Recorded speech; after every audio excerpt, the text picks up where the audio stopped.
أشهد أن لا إله إلا الله وحده لا شريك له وأشهد أن محمدا عبده ورسوله أما بعد فأعوذ بالله من الشيطان الرجيم بسم الله الرحمن الرحيم الحمد لله رب العالمين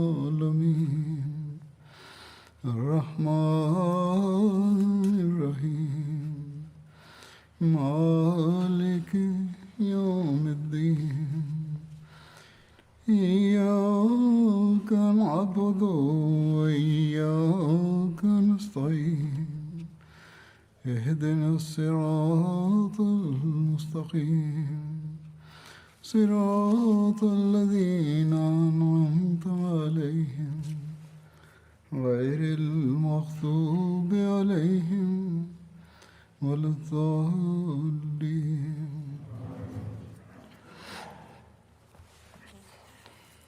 Hazrat Khalifatul Masih V, Ayyadahullah Ta'ala binasrihil Aziz stated that with regards to the accounts related from the life of Hazrat Abu Bakr Siddiq radiyallahu ta'ala anhu, the Battle of Yamama was being mentioned. Further details in this regard are as follows.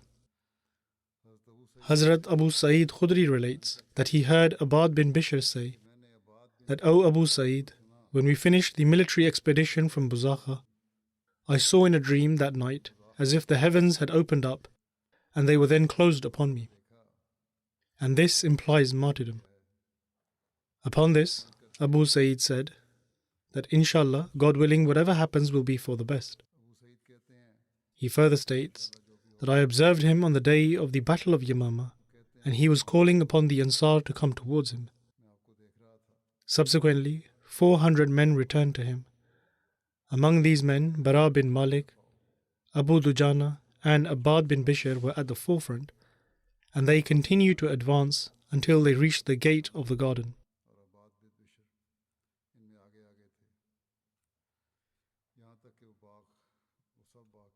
He states that I looked at Abad bin Bishr after he had been martyred, and there were many sword marks on his face, and I recognized him from a particular mark on his body.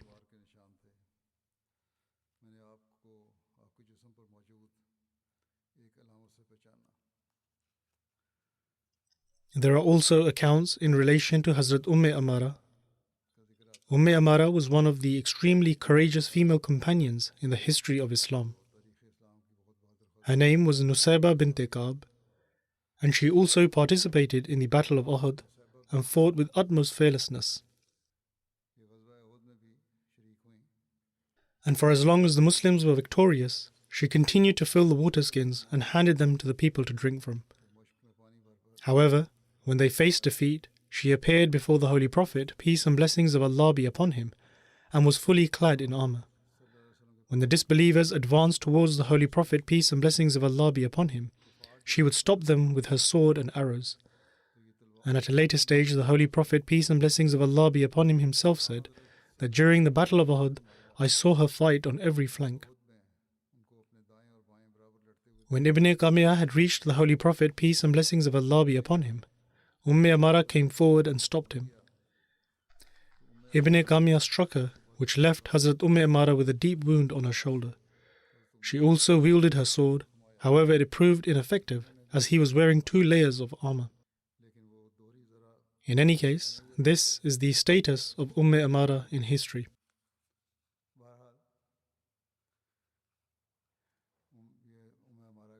Hazrat Amara relates that her son Abdullah killed Musaylama Kazzab, and on that day Hazrat Amara was also participating in the Battle of Yamama, and her arm was severed during the battle.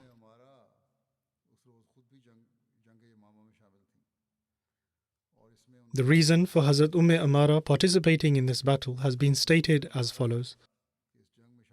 When the Holy Prophet, peace and blessings of Allah be upon him, passed away, her son Habib bin Zayd was in Oman along with Hazrat Amr bin al-As. When this news reached Amr, they returned from Oman and crossed paths with Musailma on the way.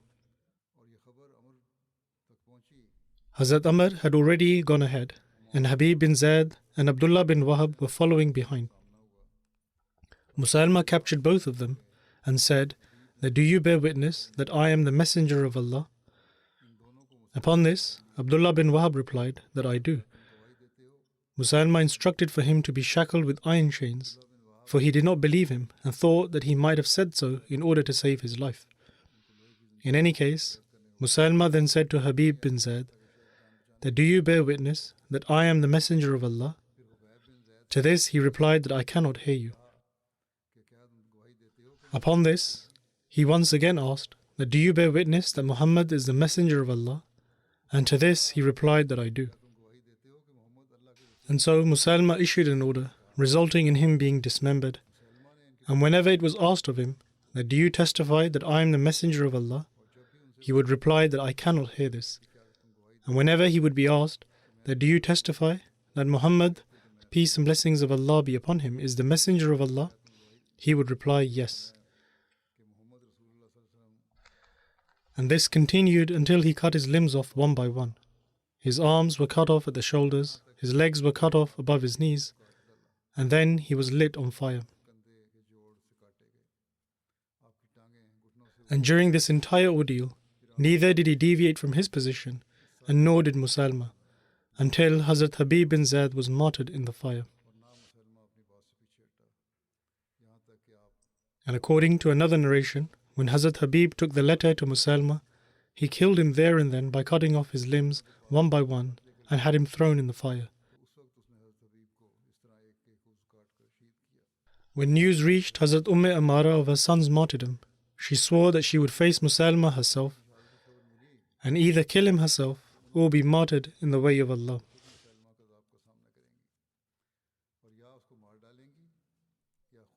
When Hazrat Khalid bin Walid prepared the army to go to Yamama, Hazrat Amara went to Hazrat Abu Bakr Siddiq radiyallahu ta'ala anhu, requesting him permission to participate in the battle.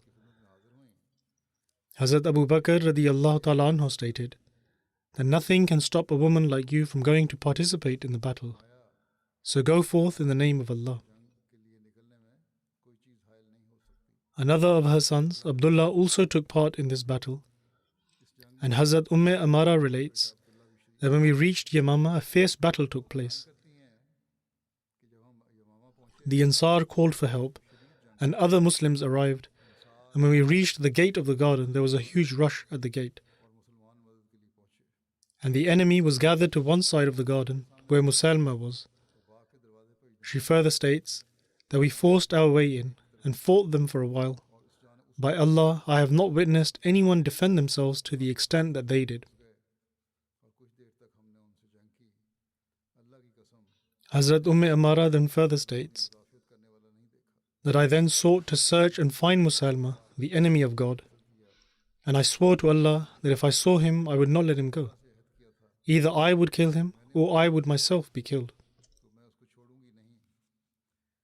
People were fighting one another, and their swords clashed against each other as though they had all become deaf, and all they could hear was the sound of the sword striking. Hazrat Amara then further relates that I then saw the enemy of Allah, and I launched an attack upon him.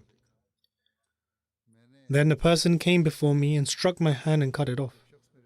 But by Allah, I did not hesitate at all, and continued till I could reach that wretched man. And it was then that I saw him lying on the floor, and I also saw my son Abdullah there as well, who had killed him. In another narration of Hazrat Amara, it is mentioned that my son Abdullah was cleaning his sword with his cloth when I asked him if he had killed Musailma. To this he said that, "Yes, O my mother." Upon this, I performed a prostration of gratitude to Allah. Hazrat Amara states that this was because Allah had cut the root of the enemy. When the battle ended and I had returned home, Hazrat Khalid bin Walid brought an Arab physician to me, and he treated me with some boiling oil. By Allah, this treatment was more painful for me than having my hand severed. Hazrat Khalid took great care of me and treated us very well. He always had our rights in mind and tended to the instruction of the Holy Prophet, peace and blessings of Allah be upon him, in relation to us.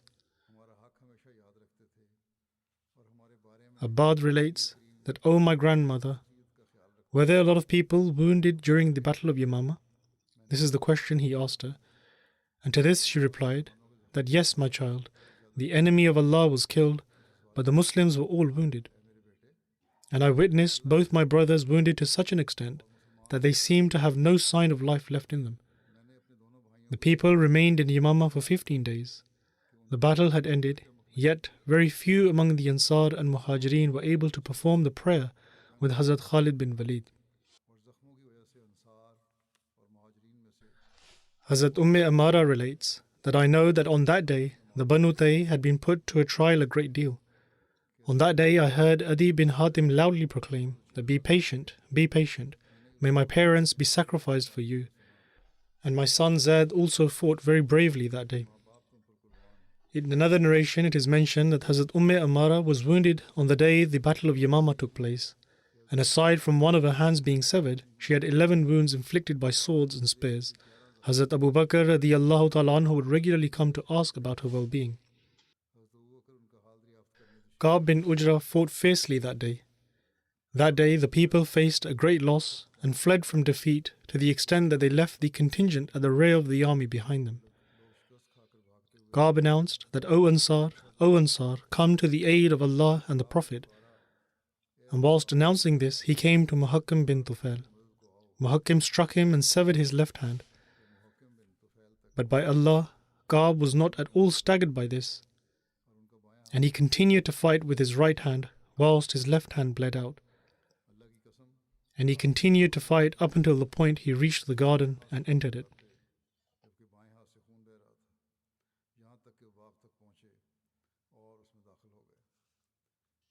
Whilst calling out to the Aus, Hajib bin Zaid said, O Ash'al. But upon this, Sabit stated that instead say, O Ansar, for they are my army as they are yours. Thus he said, O Ansar, O Ansar.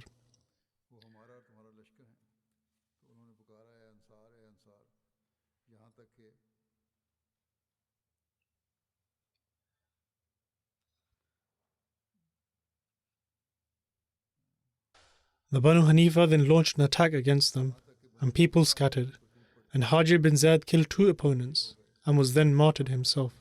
His post was then taken up by Umair bin Aus, and he was also attacked by the enemy and martyred. Then with regards to Abu Aqil, it is narrated that Abu Aqil was a confederate of the Ansar, and on the day of Yamama he was the first to come forward for battle. He was hit with an arrow that pierced through his shoulder and reached his heart. He grabbed the arrow and pulled it out, but he was weakened by the wound. He heard Man bin Adi say that, O Ansar, regroup to attack the enemy. Amr reports that Abu Aqil stood up to go towards his people, and upon this I asked that, Abu Aqil, what do you intend to do now? For you no longer have the strength for battle and have become extremely weak. To this he replied that the caller has summoned us and called out my name. To this I said that they have only called out to the Ansar, which does not include those who are wounded. But Abu Aqil replied that I am from among the Ansar, and I will surely hearken to this call, even if others show weakness. Ibn Umar reports that Abu Aqil rose up with great strength, took up a sword in his right hand, and called out that, O Ansar, regroup and attack as you did on the day of Hunain. Following this, everyone gathered and formed a barrier for the Muslims before the enemy, to the extent that they were able to push the enemy back into the garden. The 2 forces then converged. In other words, after entering the garden, a fierce battle ensued, and swords began to clash. He narrates that I saw Abu Aqil, whose wounded arm was severed from his shoulder and fell onto the ground. And Abu Aqil was wounded 14 times, due to which he was martyred. Ibn Umar relates that when I came towards Abu Aqil, he was lying on the ground taking his final breaths. I called him and said, O Abu Aqil, and with a stammering speech he replied, I am here. He then asked, who was defeated? And I replied in a loud voice that rejoice, for Musalma, the enemy of Allah, has perished. Whilst raising his finger towards the sky, Abu Aqil said, all praise is for Allah, and then he passed away. Ibn Umar relates that I recounted this whole incident to my father, Hazrat Umar radiyallahu ta'ala anhu, and he stated that may Allah have mercy on him. He always aspired for martyrdom, and to my knowledge, he was amongst a select few of the companions of the Holy Prophet, peace and blessings of Allah be upon him, who accepted Islam very early.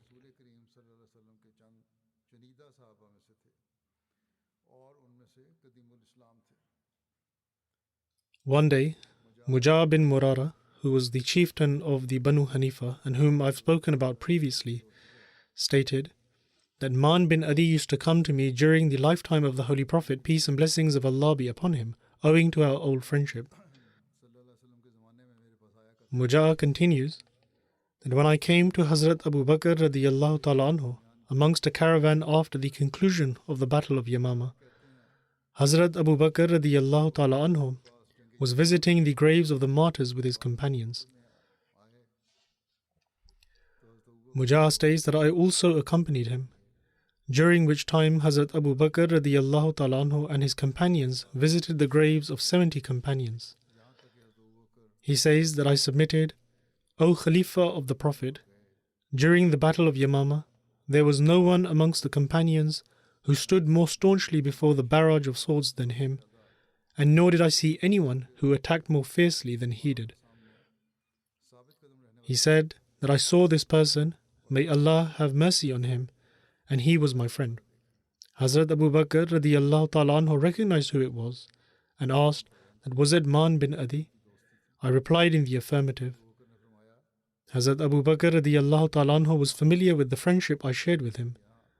And upon this, Hazrat Abu Bakr radiyallahu ta'ala anhu then said that may Allah have mercy on him, for you have made mention of a righteous person. I replied that, O Khalifa of the Prophet, it is as though I can still see him with my very eyes, as I was tied up in the tent of Khalid bin Walid. The Muslims were losing their foothold to the extent that I thought that they would not be able to regain their footing, and this is something I could not bear. Hazrat Abu Bakr radiyallahu ta'ala anhu stated that by God, was it actually unbearable for you? He was asked this because he had become an apostate and had thus been imprisoned. But in any case, he continues that I replied, I swear by Allah that I could not accept that. Hazrat Abu Bakr radiyallahu ta'ala anhu replied that I praise Allah for that. Mujah continues that I saw Man bin Adi, who had tied a red cloth on his head and was returning to attack. His sword was placed on his shoulder and it was dripping with blood, and he was calling out that, O Ansar, attack with all your strength. Mujah continues that the Ansar regrouped and attacked, and the attack was so severe that the enemy lost their foothold. I was making rounds with Khalid bin Walid, and I was able to identify the deceased from among the Banu Hanifa, and I also saw the Ansar who were martyred and had fallen. Upon hearing this, Hazrat Abu Bakr radiyallahu ta'ala anhu began to cry until his beard became soaked with tears. Hazrat Abu Sa'id Khudri relates that when it was time for Zuhr prayer, I entered the garden where a severe battle was underway. Hazrat Khalid bin Walid summoned the caller for prayer, who then gave the call to prayer on the garden wall. And people were engaged in battle, which did not end until after the Asr prayer. Hazrat Khalid bin Walid then led us in the Zuhr and Asr prayers, and he then sent the water bearers towards those who had been killed. I also accompanied them in making rounds, and I passed by Abu Aqil, who had been inflicted with 15 wounds. He asked me for some water, which I gave, but the water flowed out from his wounds, and he embraced martyrdom. I then passed Bishr bin Abdullah, who was sitting, and he asked me for water. I gave him water, and he also embraced martyrdom.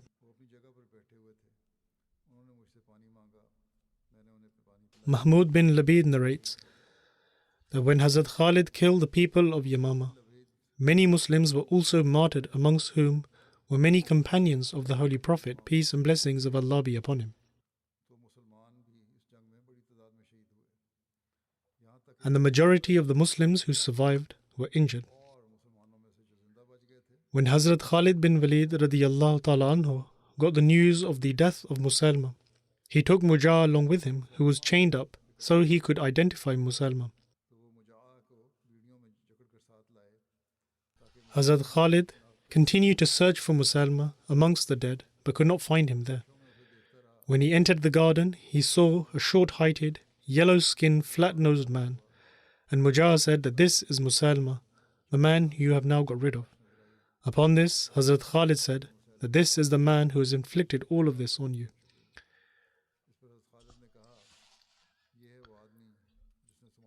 Since Mujah was imprisoned and was also a representative for the Banu Hanifa and one of their leaders, for this reason he wanted to save them.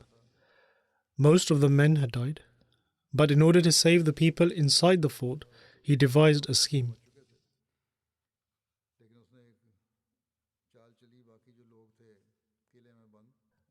And he lied and entered into a peace treaty with Hazrat Khalid. He said to Hazrat Khalid bin Walid that the people that came out to fight against you did so in haste, whereas the fort is full of warriors.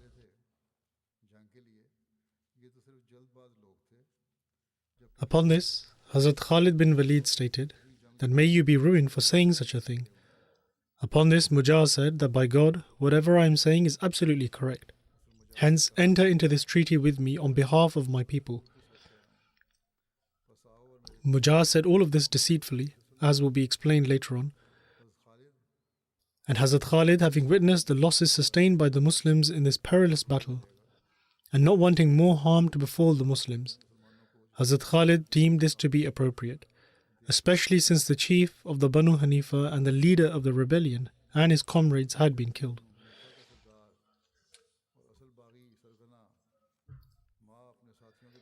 And so, Hazrat Khalid radiyallahu ta'ala anhu agreed to the peace treaty.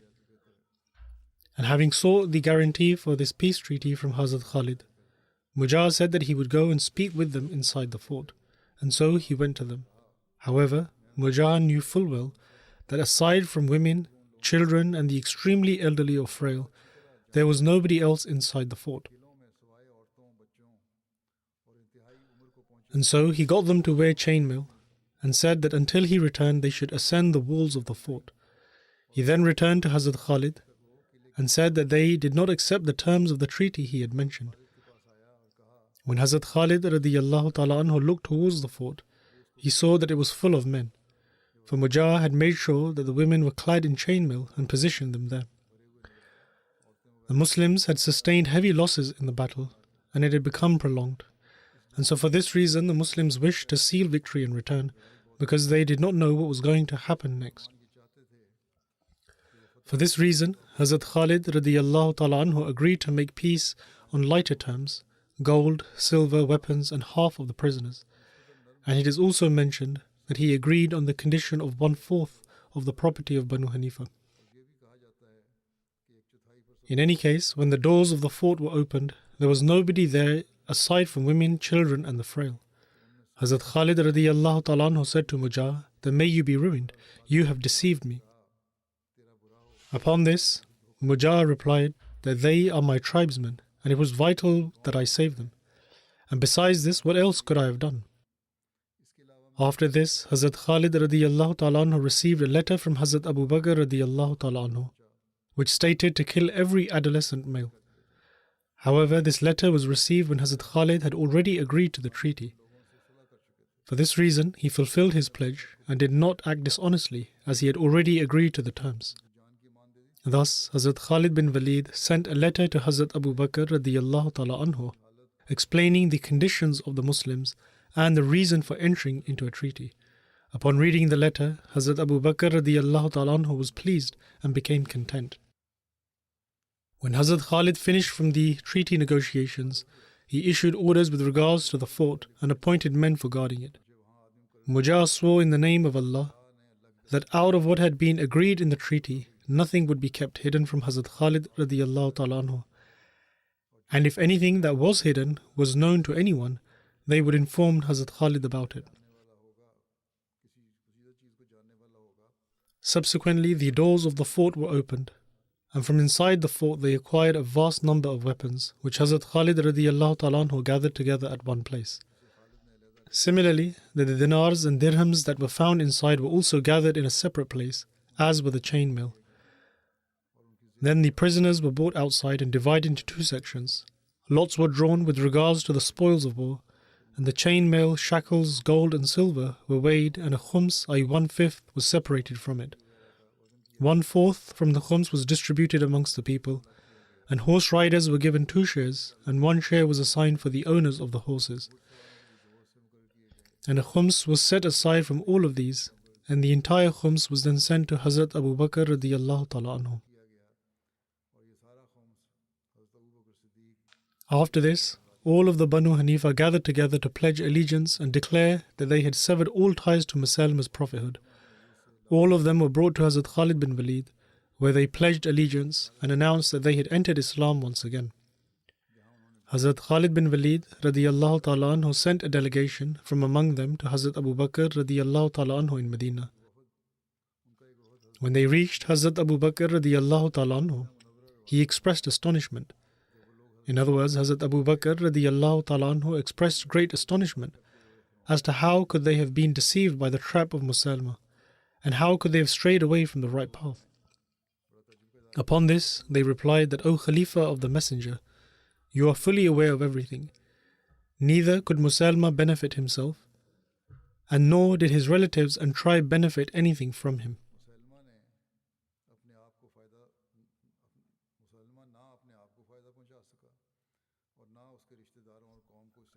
There is mention of a dream of Hazrat Abu Bakr radiyallahu ta'ala anhu.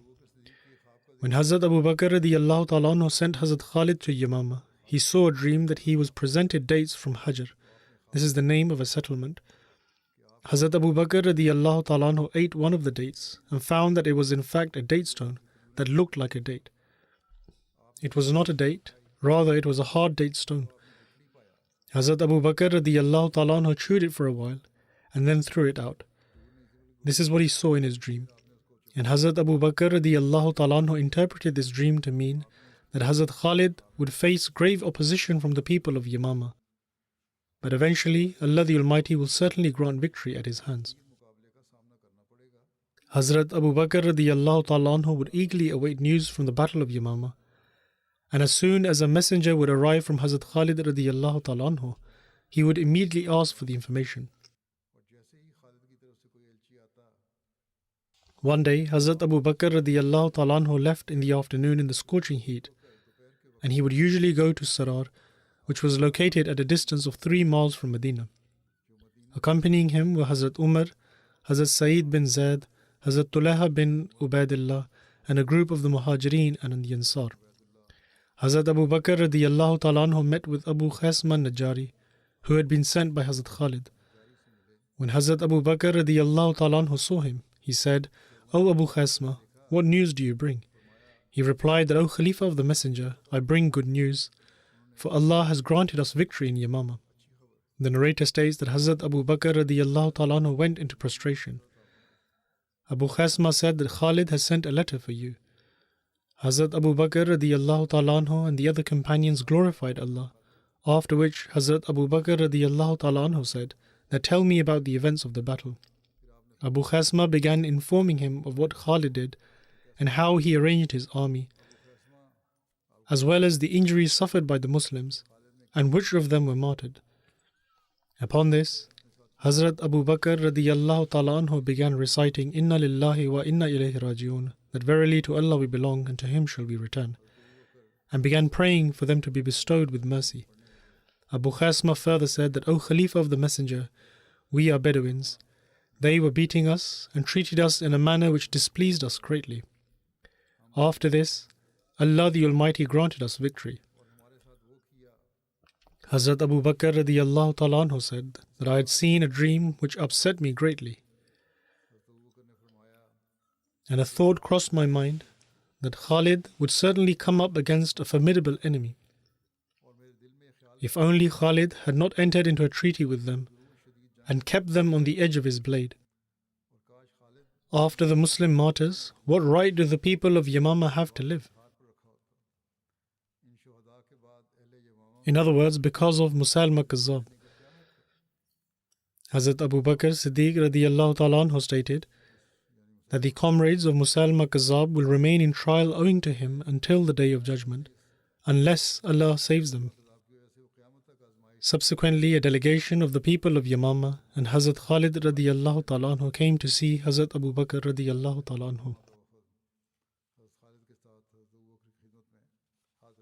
With regards to the number of people who died in this battle, it is said that approximately 10,000 apostates were killed, and according to another narration, 21,000 has also been reported.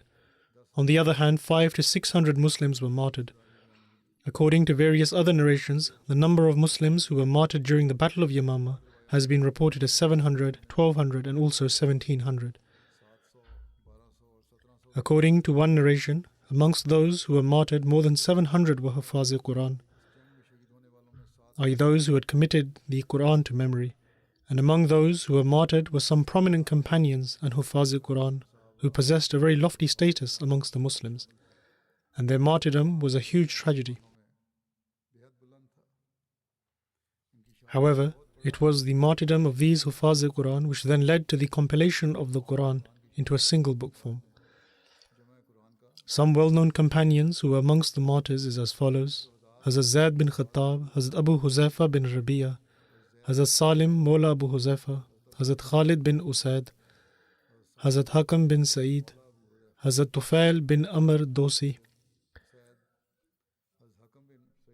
Hazrat Saib bin Al-Awam, the brother of Hazrat Zubair bin Al-Awam, Hazrat Abdullah bin Haris bin Qais, Hazrat Abad bin Haris, Hazrat Ibad bin Bishr, Hazrat Malik bin Aus, Hazrat Suraka bin Kab, Hazrat Man bin Adi, who was the orator of the Holy Prophet, peace be upon him, Hazrat Sabit bin Qais bin Shammas, Hazrat Abu Dujana, Hazrat Abdullah bin Abdullah, the sincere and devoted companion, and who was the son of Abdullah bin Abi bin Salul, the chief of the hypocrites, and Hazrat Yazid bin Sabit Khazraji. According to some historians, the Battle of Yamama took place in Rabiul Awwal, 12 Hijri, and according to others it took place towards the end of 11 Hijri. And both dates can be reconciled in this way, that the actual battle commenced in 11 Hijri and ended in 12 Hijri. Hazrat Muslim Aud radiyallahu ta'ala anhu states that all of those who claimed prophethood and against whom the companions fought were all such people who rebelled against the Islamic government and declared war against it. During the lifetime of the Holy Prophet, peace and blessings of Allah be upon him, Musailama wrote to the Holy Prophet, peace be upon him, in which he stated that he had been commanded that half of the Arab land was his and half for the Quraysh. And after the demise of the Holy Prophet, peace and blessings of Allah be upon him, he expelled Sumama bin Usal, who had been appointed as the governor of Hajar and Yamama, and instead became the governor of that area himself, and attacked the Muslims. He also captured 2 companions who had come from Medina, Habib bin Zaid and Abdullah bin Wahab, and forced them to accept his prophethood. Out of fear, Abdullah bin Wahab complied with what he said. However, Habib bin Zaid refused to accept. Upon this, Musailama cut one limb of his at a time and then burnt him.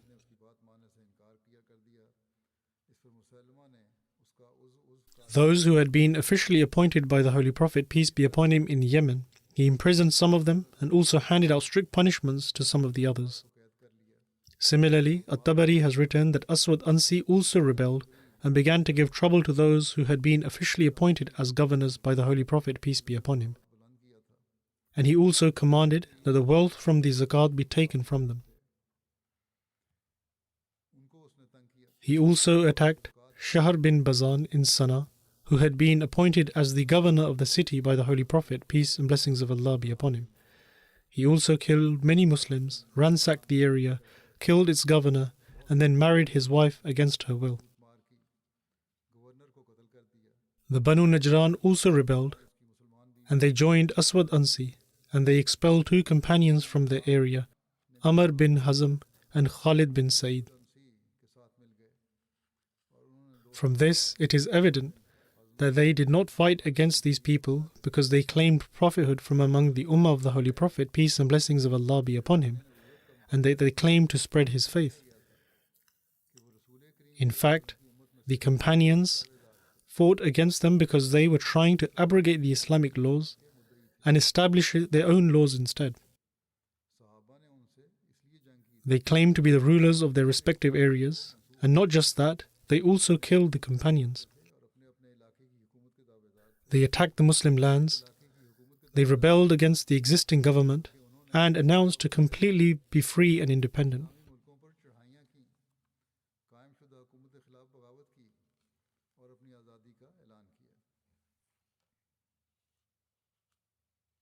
The promised Messiah ﷺ states that when the Holy Prophet, peace and blessings of Allah be upon him, passed away, the Bedouins began to apostatize, and this extremely perilous situation has been described by Hazrat Aisha radiyallahu ta'ala anha as follows.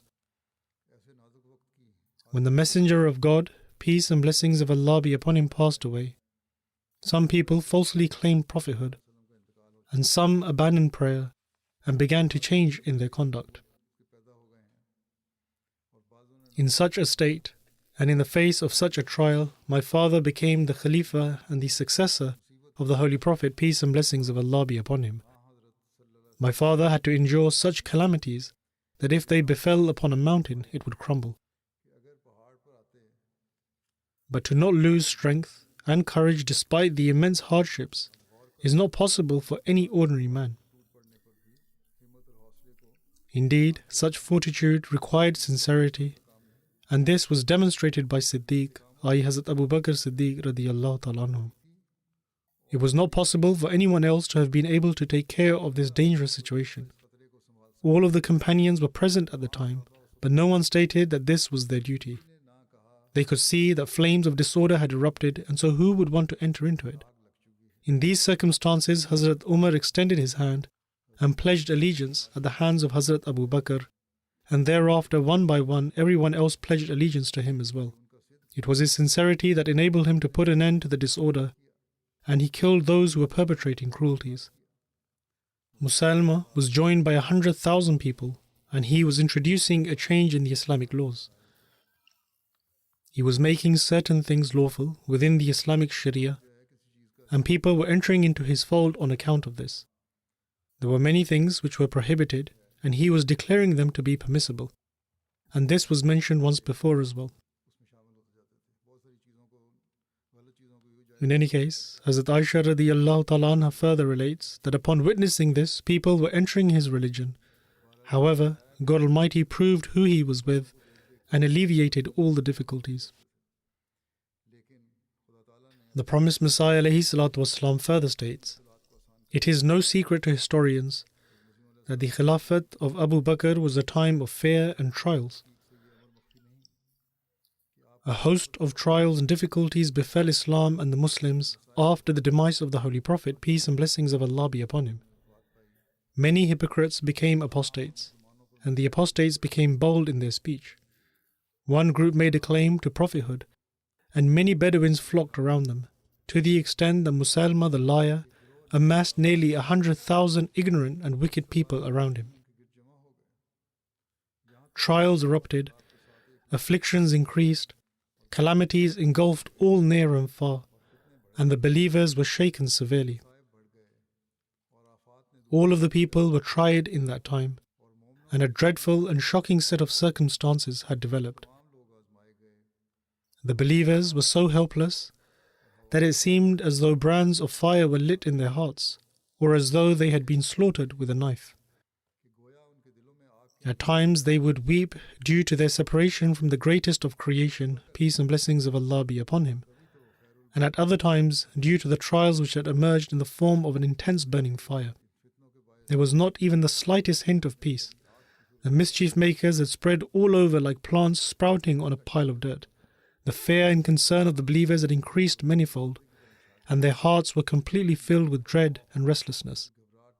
During such a time, Hazrat Abu Bakr radiyallahu ta'ala anhu was appointed the leader of the time and the Khalifa of the seal of the Prophets, peace and blessings of Allah be upon him. Witnessing the behavior, conduct and ways of the hypocrites disbelievers and apostates caused him to drown in sorrow and grief. He would weep like a continuous downpour of rain, and his tears would flow like a running fountain. And he would supplicate to Allah for the betterment of Islam and for the Muslims.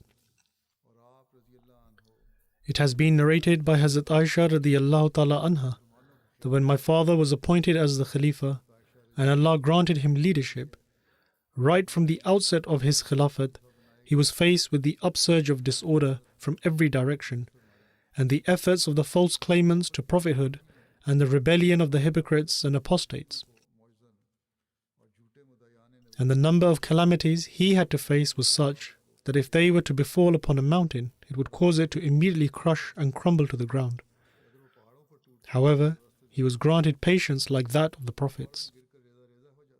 Eventually, Allah the Almighty bestowed His help, and the false claimants to prophethood and apostates were killed. The disorders and dangers were put to an end, and the situation was resolved, and the institution of Khilafat was firmly established. Allah the Almighty saved the believers from the calamity and transformed their state of fear into peace and established for them their religion. And He established the entire land upon the truth and utterly humiliated those who sought to create disorder.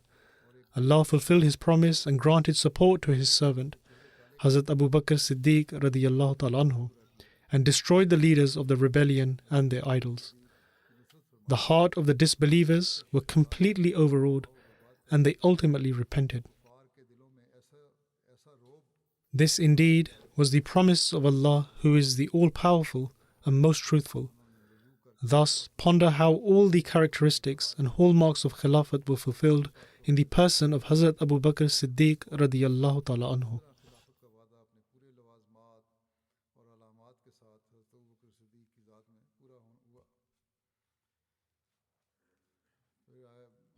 With regards to Hazrat Khalid radiyallahu ta'ala anhu, it has been stated that upon the completion of the expedition to Yamama, he was still there when Hazrat Abu Bakr radiyallahu ta'ala anhu wrote to him that he should set out towards Iraq. In another narration, it is mentioned that Hazrat Ala bin Hazrami requested Hazrat Abu Bakr radiyallahu ta'ala anhu for reinforcements. And he then wrote to Hazrat Khalid bin Walid instructing him to immediately depart from Yamama towards Allah in order to help him, and so he did. Hutam was killed, after which he joined forces and laid siege to Khut. Khut was a town in Bahrain of the Abd Qais tribe where there was an abundance of dates. Thereafter, Hazrat Abu Bakr radiyallahu ta'ala anhu instructed him to go to Iraq, and so he left Bahrain for Iraq.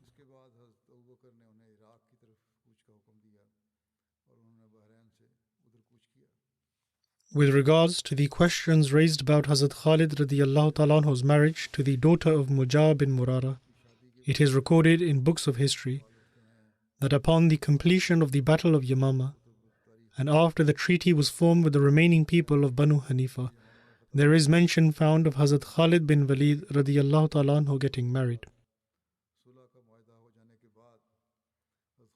According to historians, when Hazrat Abu Bakr radiyallahu ta'ala anhu learned of this marriage, he was upset with Hazrat Khalid radiyallahu ta'ala anhu. However, when Hazrat Khalid bin Walid radiyallahu ta'ala anhu wrote a letter to him containing a detailed explanation, Hazrat Abu Bakr radiyallahu ta'ala anhu was no longer displeased with him. According to the details, after the treaty was formed, Khalid radiyallahu ta'ala anhu requested Mujah to marry his daughter to him. Mujah was aware of the incident regarding Layla Tamim, who was the wife of Malik bin Nuwaira, and also Hazrat Abu Bakr radiyallahu ta'ala anhu's displeasure with Hazrat Khalid's marriage. Hence he advised that he should wait, otherwise he would become the means of great difficulty for him, and he himself would not be safe from the displeasure of Hazrat Abu Bakr radiyallahu ta'ala anhu. However, Hazrat Khalid said that he should marry his daughter to him, and so he did. Hazrat Abu Bakr radiyallahu ta'ala anhu would constantly await news from Yamama, and he would anticipate Hazrat Khalid's message bearer. One day he was at a certain place with a group of Muhajirin and Ansar, where he met Hazrat Khalid radiyallahu ta'ala anhu's message bearer, Abu Khaisama. When Hazrat Abu Bakr radiyallahu ta'ala anhu saw him, he asked him what the news was. Upon this, Abu Khasma radiyallahu ta'ala anhu replied that it is good news, O Khalifa of the Messenger. Allah the Almighty granted us victory at Yamama, and here is the letter sent by Khalid.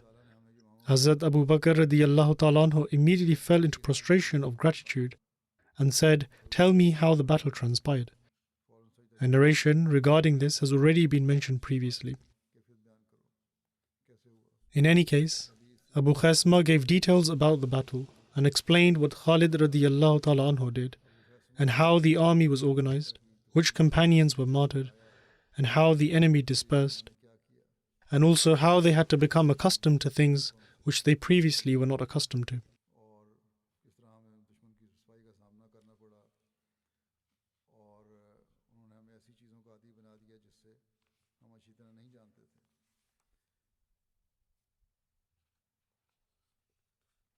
Then there was also mention of Hazrat Khalid radiyallahu ta'ala anhu's marriage. Hazrat Abu Bakr radiyallahu ta'ala anhu wrote him a letter saying that, "O son of Khalid, you thought of marrying women while the blood of 1,200 Muslims had not yet dried from your battlefield. What's more, Mujahid deceived you into a treaty, whereas Allah the Almighty had given you complete authority over them."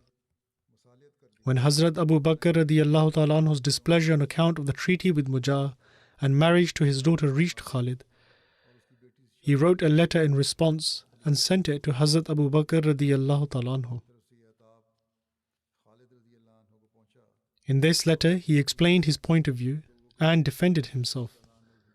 Hazrat Khalid radiyallahu ta'ala anhu wrote that, "I swear by the faith, I did not marry until the happiness of victory was complete and certain." He further stated that, "I married the daughter of a person who would not have refused had I sent the proposal from Medina. Forgive me as I felt it appropriate to send the proposal from my current location. If this union displeases you from either the religious or worldly perspective, then I am prepared to act according to your desire. And as for the matter of condolences for the slain, if someone's pain and grief could keep someone alive or bring back the dead, then my pain and grief would keep people alive and bring back the dead." I attacked in a way that I had no regard for my life, and I was certain of my death. And as for the matter of Mujah's deception, then in my opinion I was not wrong. However, I do not have knowledge of the unseen. Whatever happened, Allah made it to be in favor and for the betterment of Muslims. He made them inheritors of the land, and the ultimate victory is for the righteous. When Hazrat Abu Bakr radiyallahu ta'ala anhu received this letter, his anger was gone, and a group of Quraysh, along with the bearer of Hazrat Khalid radiyallahu ta'ala anhu's letter, sought pardon on his behalf, upon which Hazrat Abu Bakr radiyallahu ta'ala anhu said that, "You are right," and he accepted Hazrat Khalid radiyallahu ta'ala anhu's explanation and request for pardon. The rest of the accounts will be mentioned in the future, inshallah. However, the accounts related to the apostates is now complete.